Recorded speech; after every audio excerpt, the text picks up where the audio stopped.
Halo bro. Nah, Coba bacakan baca. aja. Bacakan aja. Rasulullah Sallallahu Alaihi Wasallam bersabda, salatlah kalian di kandang kambing dan jangan salat di kandang unta, sebab ia unta diciptakan dari setan.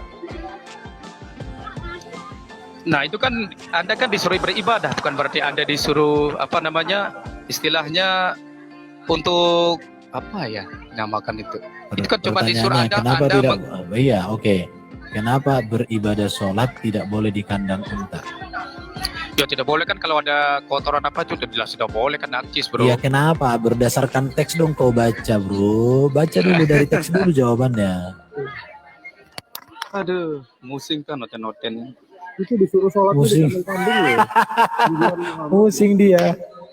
Kandang kambing ya bro.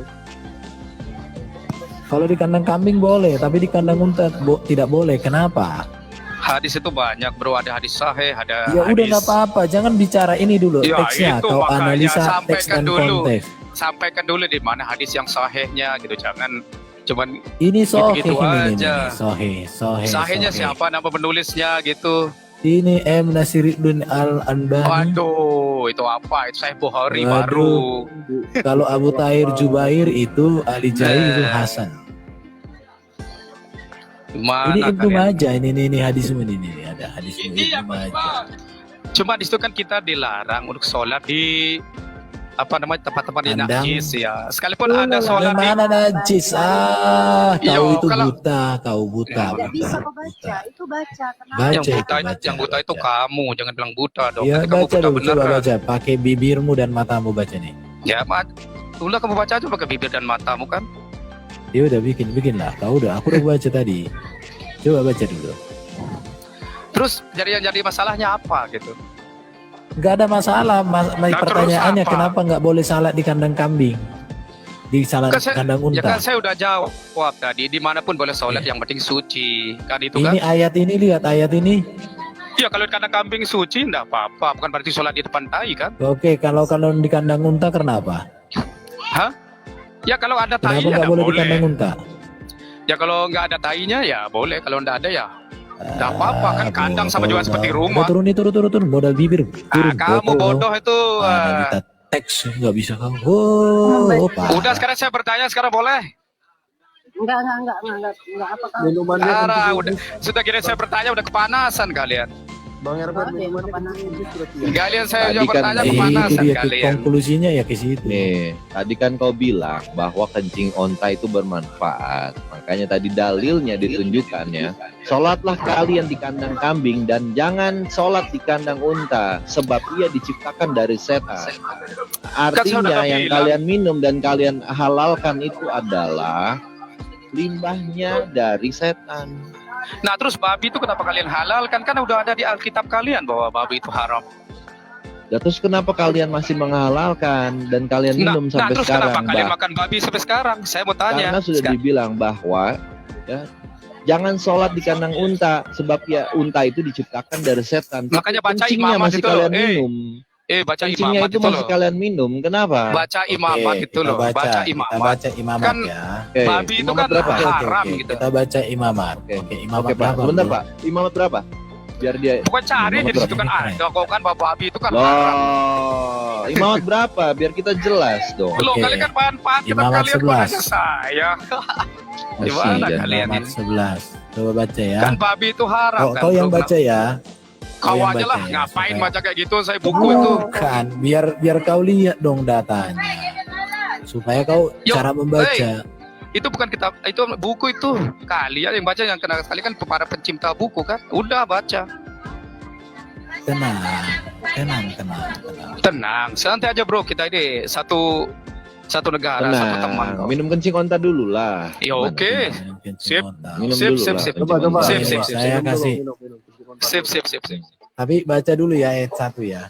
Ya udah, handai baca, saya ini malu kalau baca gitu. Waduh, kamu nggak mau baca. Kalau kamu nggak baca turun aja deh. Malu saya. Jelas. Malu saya baca buku kayak gitu. Oke. Kamu malu Lihat pada ya. Allah. Malu saya baca. Atau kamu nggak bisa baca. Lihat. Diam. Baca. Saya Udah baca ya, baca aja. karena Ya, kamu baca, kan silakan. buta huruf kan, jadi buta Iya, huruf buta nggak usah huruf. baca. Iya. Lalu Tuhan berfirman kepada Musa dan Harun, katanya kepada mereka, artinya kepada Musa dan Harun. Ayat 22, katakanlah kepada orang Israel. Loh, nggak dikatakan, katakanlah kepada orang Kristen. Ya, sebab orang Katakanlah Kristen kepada nggak ada orang dalam Batak. Israel, bro. Loh, Israel. ini Loh, perintah Kristen. yang diberikan kepada siapa? Coba katakanlah Makanya- kepada orang. Ini Israel dari dari Roma atau dari Israel ya sebutannya? Kristen dari Israel atau dari Ya Roma? ini baca dulu. Katakanlah kepada siapa di sini di ayat ini? Ya berarti orang Israel bukan orang Kristen kan? Kalau Ya Kristen udah. kan orang Oke, Kristen kan berarti beda ya. orang Israel tidak boleh makan daging babi. Nah itu Kalau orang tuh Kristen boleh. Sebab dia bukan dari boleh. Israel. Kenapa? Karena perintah di dalam Imamat pasal 11 ini, katakanlah kepada orang Israel, beginilah, inilah binatang-binatang yang boleh kamu makan dari segala binatang yang berkaki 4. Inilah Makan. binatang yang tidak boleh kamu makan. Artinya Nah, di sini kepada bangsa Israel, dengarkan, dengar baik-baik. Ya, silakan. Oke, tahu nggak Oke. jaraknya kitab Imamat dengan orang Kristen? Jarak tahunnya jarak berapa ini? Imamat dengan orang Kristen. Ya kalau Kristen kan bukan berarti dari Israel kan? Kepanasan, kepanasan. Kalian ngaku orang Israel, tapi padahal orang Dan ada Israel. kami ngaku orang Israel. Sejak Makanya- kapan kami orang Israel? Loh, itu kan yang kalian pakai gundulmu. kitab Israel itu. Yang kalian pakai kan kitab Loh, Israel. kami pakai kitab Israel, makanya terus kami ajaranmu- tunduk. Lihat. Terus ajarmu dari Israel atau dari Roma? Oke, sekarang dengar Nah. jawabannya. Ajaranmu dari Israel Dalam atau dari Roma? hukum Taurat, dengar dulu. Mama, ibu, dengar dulu. Ajaranmu dari Tante, Israel atau tante. dari Roma? Hah? Oke, Nah ini kalian ini mengut-mengut kita dengar dulu orang ini. tante. Selalu Nah, duduk ini, orang dengar dulu tante, Islam saya mau nyomot-nyomot. jelasin. Terus duduk orang nyomot-nyomot kita padahal kalian nyuri kita orang Israel. Unta, Gimana unta. kalian ini? Pipis unta. Diam dulu, Nah, diam. daripada kadal kan mendingan onta. Oke, unta yang diciptakan Nah, dari setan. silakan. Nggak apa-apa Dengar. orang kafir ngomong. Hukum Taurat, ya bentar. Hukum Taurat itu terbagi 3. Ada hukum sipil, ada hukum etika dan moral, ada namanya hukum seremoni. Hukum etika dan moral itu berlaku universal selama-lamanya. Hukum sipil itu berlaku kontekstual. Hukum seremonial itu ada dalam penggenapan Kristus Yesus. Yang kita bicarakan ini bicara hukum sipil Israel. Hukum sipil Israel tentang makan dan minum. Kalau di Indonesia namanya nih Badan POM, Badan Pengawasan Obat dan Makanan. Ini hukumnya. Dan itu berlaku kontekstual. Ngerti apa kencing unta?